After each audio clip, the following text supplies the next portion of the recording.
साहब आज ट्रांसपोर्ट विभाग हंस रहा कौन सा इस तरह की समीक्षा हुई है, क्या दिशा निर्देश?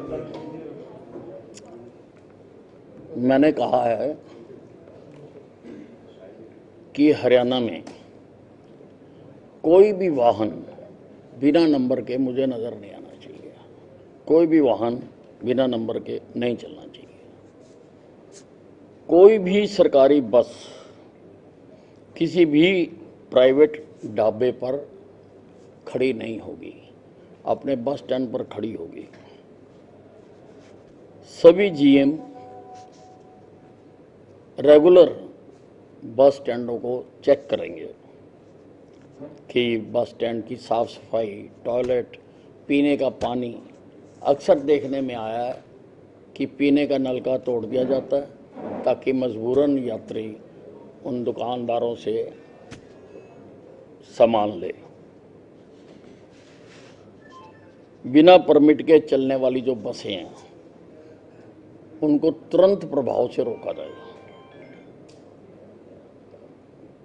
कुछ बसें रोजाना बड़ी संख्या में चलती हैं जो मेरे संज्ञान में बात है। मैंने कहा कि इनको तुरंत रोका जाए।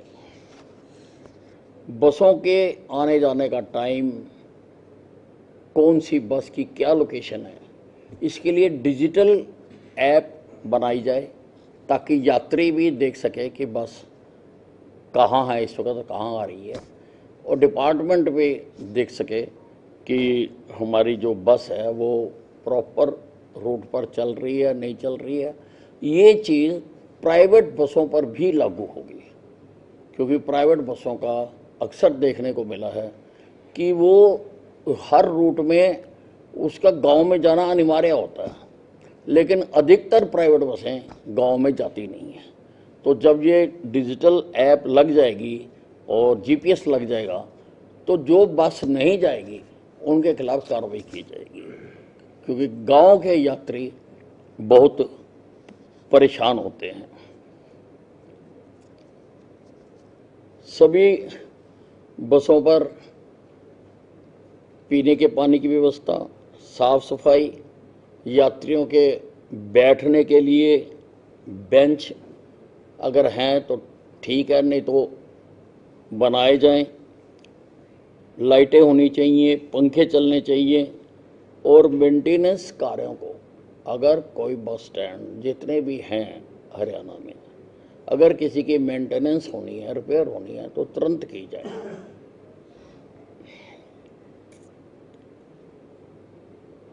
हमने हेल्थ डिपार्टमेंट को लेटर लिखने के लिए कहा है कि वो अपना फूड सेफ्टी डिपार्टमेंट को हिदायत दे कि हमारे अड्डों पर जो भी खाने पीने का सामान बेचा जा रहा है उसकी रैंडम चेकिंग करते रहें, और वो जो उसके अपनी गतिविधियां हैं उससे हमें भी अवगत कराएं। रेलवे में आपने देखा है कि रेलवे की अपनी क्या कहते हैं उसको, खाने की अपनी उनकी सर्विस है, IRCTC।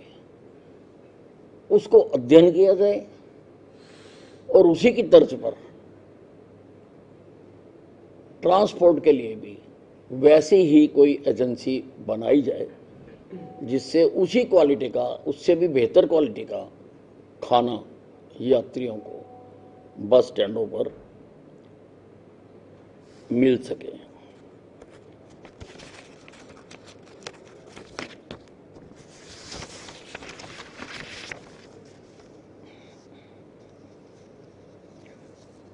दुर्घटनाओं को रोकने के लिए हर सड़क पर जो ब्लैक स्पॉट हैं वो आइडेंटिफाई किए जाएं, और जिस भी डिपार्टमेंट से वो ताल्लुक़ रखते हैं, PWD से, नेशनल हाईवे से, ULB से, उनके साथ मिलकर उसको समयबद्ध सीमा के अंदर अंदर उनको ठीक किया जाए। ट्रैफिक नियमों के जो भी इंडिकेटर्स हैं, कितनी स्पीड है, क्या है, वो सब बोर्ड लगाए जाएं सारी स्टेट में, और जहां पर कर्व आ रही है उसकी प्रायर इंटीमेशन के लिए भी बोर्ड लगाया जाए, क्योंकि लगभग हर साल प्रदेश में 10,000 लोग एक्सीडेंट में मृत्यु होती है। मैंने सारे जो डिपार्टमेंट है उनको कहा है कि मुझे ये सीमा अधिक से अधिक कम करनी है, लोगों की ज़िंदगी बचानी है। उसके लिए जो भी कार्रवाई की जा सकती है वो की जाए, और ट्रैफिक नियमों की पालना के लिए एक कमेटी भी बनी हुई है जिसमें बाकी डिपार्टमेंट भी शामिल होते हैं। उनको साथ मैंने तुरंत मीटिंग रखवाने के लिए कहा है, जिसमें सभी डिपार्टमेंट होते हैं। रोड सेफ्टी डिपार्टमेंट की जो मीटिंग होती है उसके लिए कर्मचारियों को सैलरी, उनके भत्ते समय पर मिलने चाहिए, एक भी दिन उसका डिले नहीं होना चाहिए किसी भी हालत में। और अगर किसी कर्मचारी की प्रमोशन ड्यू है तो उसको तुरंत प्रभाव से उसको एक्सपीडिएट करके किया जाए। नियम है कि जो बड़ी गाड़ियां हैं उनका हर 2 साल बाद फिटनेस उनकी चेक की जाती है, लेकिन प्राप्त जानकारी के अनुसार सब जगह पर मैनुअल चेकिंग होती है, और मैनुअल में फिटनेस सारी चेक करना बड़ा मुश्किल है। मैंने कहा कि उसके लिए इक्विपमेंट, लेटेस्ट जो इक्विपमेंट है फिटनेस को चेक करने के लिए, वो इक्विपमेंट खरीदे जाएं, और बस ड्राइवर, कंडक्टर, बाकी कर्मचारी उनकी फिटनेस के लिए भी हेल्थ डिपार्टमेंट के साथ मिलकर पॉलिसी बनाई जाए ताकि उनका रेगुलर चेकअप किया जा सके। सर, बसों में सीटिंग कैपेसिटी को लेकर भी कुछ बातचीत हुई इस बैठक में सर। अक्सर देखा जाता है कि सीटिंग कैपेसिटी से ज़्यादा सवारी होती है, कई बार हादसे का कारण भी बनती है सर। नहीं, अभी तो इब्तिदाई इश्क रोता है क्या, आगे आगे देखिए होता है क्या। सर, कोई डिपार्टमेंट ने जानकारी दी कि बेड़े में इस वक्त बसों की संख्या कितनी है? 43 होगा। कोई प्राइवेट परमिट की कितनी बसें चल रही हैं सर? 1500। कुछ और बेड़े में बढ़ाने की आवश्यकता? नहीं, अभी ऐसा कुछ नहीं। अभी आज पहली मीटिंग थी, अभी तो जो प्रिलिमिनरी जो काम आवश्यक हैं वो किए हैं, अभी बहुत कुछ करना बाकी है। सर, जो एसी बसें चलाई गई थी पहले आइसर की, तो उसकी संख्या और बढ़ाने के लिए भी काम किया जाएगा? नहीं, अब सारा ये स्टडी करेंगे। अभी तो आज तो एक प्रिलिमिनरी मीटिंग थी, इंट्रोडक्टरी मीटिंग थी, बाद में बाकी सर रोडवेज की जो यूनियन है उनसे आपकी क्या अपील है? क्योंकि रोडवेज की जो यूनियन है उनपे जो नहीं, उनसे भी बात करेंगे और उनकी भी जो राय है हर काम में हम लेंगे।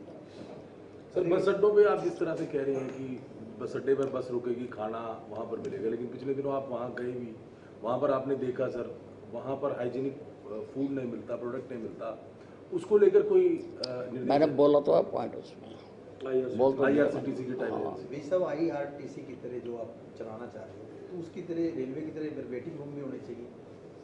नहीं तो कंटेनर बनेंगी ना, फिर वैसे तो बनी हुई हैं, जहाँ घेरी हुई हैं किसी ने, तो कंटीन तो होती है, पहले थी, हर बस स्टैंड पे होती है। साहब, एडवांस बस अड्डे को लेकर के भी कोई स्कीम आप लाने को लेकर? हाँ जी, एडवांस जो बस अड्डे होते हैं, आधुनिक बस अड्डे। नहीं, मैंने कहा है कि जो भी नए बस अड्डे बनेंगे जी, वो लेटेस्ट टेक्नोलॉजी के जो हैं, अभी कहाँ बनने वाले हैं, वो मुझे रिपोर्ट सबमिट करेंगे। सर, दावों पे जो बसें नहीं रोकनी है कब से लागू करेंगे? अब से ही, मेरे आदेश तो तुरंत प्रभाव से लागू लेकिन है। सर, जहाँ पर सरकारी कोई जगह नहीं है खाने पीने के लिए यात्रियों के लिए, वहाँ नहीं, बस स्टैंड पे खड़ी करेंगे, किसी ढाबे पे खड़ी नहीं करेंगे। सर इतने पॉइंट तो दे दिए तुम्हें यार। सर, एक कांग्रेस ने कमेटी बनाई है करण दलाल की अध्यक्षता में, हाँ जी, हाँ उसकी जी। बैठक भी हुई है, और वो किस चीज की कमेटी बनाई है? कमेटी हार को लेकर के क्या कारण रहे, उसकी समीक्षा को लेकर के कमेटी बनी है क्या? नहीं, हार का कारण मैं बता देता हूँ, दूर उसको वो कर लें। मैंने चुनाव अभियान के दौरान भी जब राहुल गांधी जी हरियाणा में आए थे तो मैंने उस वक्त कहा था कि उनका आना हमारे लिए बहुत शुभ है, क्योंकि वो जिस प्रदेश में जाते हैं वहाँ पर कांग्रेस हार जाती है, और मेरे कथन अनुसार वो 100% ठीक हुआ है। अब राहुल गांधी जी को कैसे रोकना है उसके बारे में ये खुद विचार कर लें। और सर 13 तारीख से सेशन है, लीडर ऑफ अपोजिशन होगा कांग्रेस का, ऐसी उम्मीद है सर कि आप बन पाएंगे? देखिए, लीडर जो होते हैं वो पार्टियों में होते हैं, दड़ों में नहीं होते, इसीलिए इनको दिक्कत आ रही है, क्योंकि Congress is not a party, it is a group of groups, भिन्न भिन्न दड़ों का एक समूह है, तो इसलिए इनकी फैसला हो नहीं पा रहा।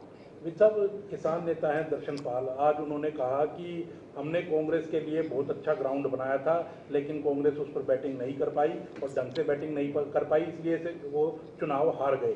आप क्या कहना चाहेंगे? इससे पहले देखें तो गुरनाम सिंह चढ़ूनी ने भी कुछ इसी तरह का बयान दिया था। देखिए, लोग बहुत सयाने हो गए, हमारे देश का जो प्रजातंत्र है वो बहुत मैच्योर्ड हो गया, वो अपने फैसले खुद करता है। बड़े बड़े लोगों ने कई अपीलें की, लेकिन लोगों पर उनका तनिक भी असर नहीं हुआ, क्योंकि वो अपनी बुद्धि से, अपने दिमाग से फैसले करते हैं, और इस चुनाव में उन्होंने करके दिखा दिया। लेकिन आप लोग जिस तरह से कहते थे कि किसान आंदोलन कांग्रेस की देन है, तो अब कहीं ना कहीं उस पर मोहर लगती हुई नजर आ रही है। नहीं, वो तो है ही है, वो तो अब उस पर कोई बताने की जरूरत तो रह ही नहीं गई ना। ठीक है सर।